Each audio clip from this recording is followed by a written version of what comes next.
It's the beginning of October, and Mother Nature has begun to turn the thermostat down in upstate New York. The leaves are turning into their majestic colors, and the smell of fall is in the air. It's one of my favorite times of year. Many of my fellow county residents burn wood to heat their homes.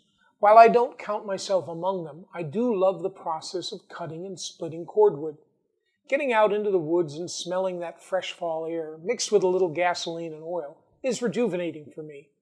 And this year, my fall and winter exercise is to finally clear a property that I've owned for over 20 years. Perhaps we'll build a new home on it or simply position it for a new owner. Who knows? It's the exercise that counts. This has been a very stressful year for all of us. And as I interact with clients about your challenges and opportunities, it's clear to me that many of you have had a hard time coping with the plot twist that is COVID-19. You've been almost totally immersed in your practice, seeking the path to survival. I hear the stress that's in your voices.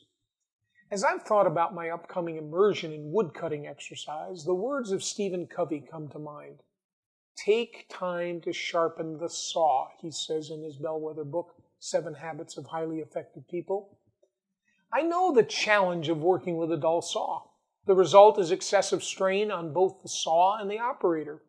Sharpening that chain that does the work is imperative to a successful and efficient outcome. So too is sharpening the proverbial saw.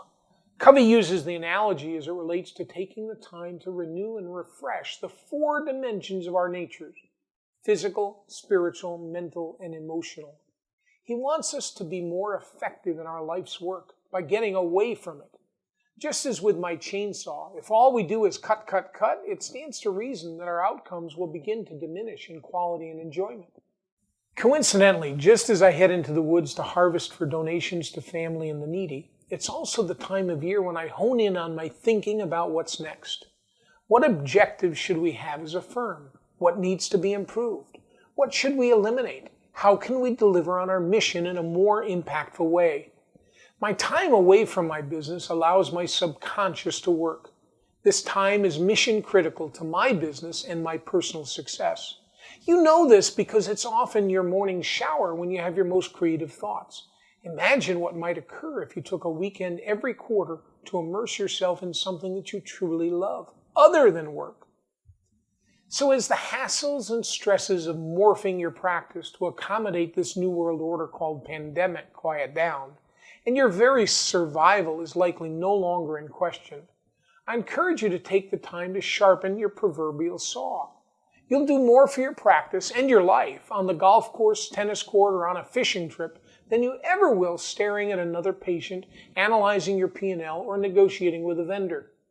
Carpe diem, my friends.